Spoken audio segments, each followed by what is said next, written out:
বাতাসটা কি সুন্দর, তাই না মিনা?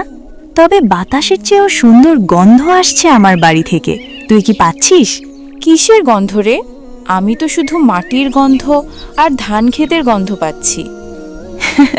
ধুর বোকা, এটা শাহী বিরিয়ানি আর কাবাবের গন্ধ। বাতাসটা আমাদের বাড়ির দিক থেকেই আসছে জানিস। আজ বাবা ঢাকা থেকে বাবুর্চি এনেছেন। সকাল থেকে বিশাল আয়োজন চলছে। আমার তো আসরের নামাজে দাঁড়ানোর পর থেকে শুধু ইফতারের কথা মনে পড়ছে। নামাজের সময় খাবারের কথা ভাবছিলি? নামাজে তো আল্লাহর কথা ভাবতে হয়।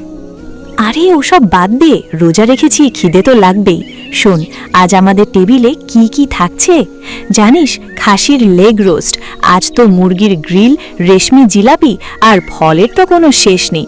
বাবা বলেছে এবার রমজানে আমাদের ইফতার হবে গ্রামের সেরা ইফতার। কেউ আমাদের সাথে পাল্লা দিতে পারবে না। আল্লাহ তোদের রিজিকে অনেক বরকত দিয়েছেন। দোয়া করি তোরা যেন সুস্থভাবে ইফতার করতে পারিস। শুধু দোয়া করবি? হিংসা হচ্ছে না? সত্যি করে বলতো, তোদের ইফতারে আজ কি স্পেশাল থাকছে? নাকি সেই রোজকার মতো পান্তা ভাত ভাজির কোনো ভার্সন? হিংসা হবে কেন? আল্লাহ যাকে যা দেন তাতেই কল্যাণ। আর আমাদের ইফতার, মা সকালে বলেছিলেন ঘরে একটু পোলাওয়ের চাল আর মুগ ডাল আছে। মাটির চুলায় মা পাতলা খিচুড়ি রান্না করবেন। আর আমাদের গাছে দুটো পেয়ারা পেকেছে, মা ওগুলো পেড়ে রেখেছেন, সাথে ঠান্ডা পানি। কি বলছিস? সারাদিন না খেয়ে থাকার পর সন্ধ্যায় শুধু খিচুড়ি আর পানি? ছি, এটা কোনো জীবন হলো? আমার তো ভাবলেই গাগুলি আসছে। ঋতু, কষ্টের কথা বলছিস কেন? রোজা তো কষ্টের জন্য নয়, সংযমের জন্য। আর ইফতারের আনন্দ তো শুধু খাবারই নয়, তৃপ্তিতে। মা বলেন হালাল রুটিতে সামান্য পানি দিয়ে ইফতার করলেও যে শান্তি পাওয়া যায়, হারাম বা অহংকারের বিরিয়ানিতে সেই শান্তি নেই। তোর ফিলোসফি আমার মাথায় ঢোকে না। তুই তোর খিচুড়ি আর পেয়ারা নিয়ে থাক, আমি চললাম আমার শাহী মহলে। দেরি হলে আবার গরম গরম জিলাপিটা মিস হয়ে যাবে।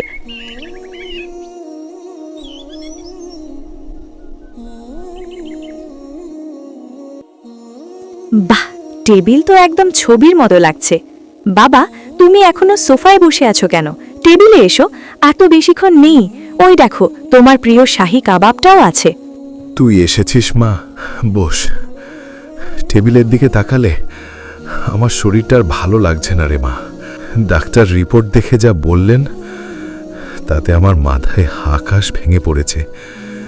ডায়াবেটিস আর প্রেশার দুটোই বিপদসীমার উপরে। ডাক্তার কড়া নির্দেশ দিয়েছেন, আজ থেকে তেল, চর্বি, ভাজা পোড়া বা ভারী কোনো খাবার একদম নিষিদ্ধ। নিষিদ্ধ মানে? তুমি কি মজা করছো? আজ প্রথম রোজা, এত এত আয়োজন, তুমি কিছুই খাবে না? এটা কেমন বিচার হলো? না রে মা, আমার জন্য তোর মা আলাদা করে এক বাটি জাউ ভাত আর লাউয়ের ঝোল রান্না করিয়েছেন। ওটুকুই আমার বরাদ্দ। এত টাকার খাবার, এত আয়োজন, আর তুমি খাবে লাউয়ের ঝোল? তাহলে এই খাবারগুলো কে খাবে? আমি একা? তুই খা মা, কিন্তু সাবধান, বেশি খাস না। অতিরিক্ত কোনো কিছুই ভালো না। দেখ তো মা, কত টাকা, কত সম্পদ, অথচ নিজের টাকায় কিনা খাবার আমি খেতে পারছি না। এর চেয়ে বড় অসহায়তা আর কি হতে পারে? আমার আর খাবার মুডটাই নেই। তুমি যদি না খাও তাহলে আমার গলা দিয়ে কি খাবার নামবে? এত শখ করে মেনু বানালাম, সব মাটি হয়ে গেল। মা, রাগ করিস না। আল্লাহ যা করেন ভালোর জন্যই করেন। হয়তো এই খাবারের মধ্যে আমার জন্য কল্যাণ নেই। তুই যা, ফ্রেশ হয়ে নে, ইফতারের সময় হয়ে এলো। যাদের খাবার নেই তারা খেতে না পারে এটা বুঝি, কিন্তু সামনে খাবার থাকতেও খেতে না পারাটা যে কি যন্ত্রণার। পুরো ইফতারটাই মাটি হয়ে গেল।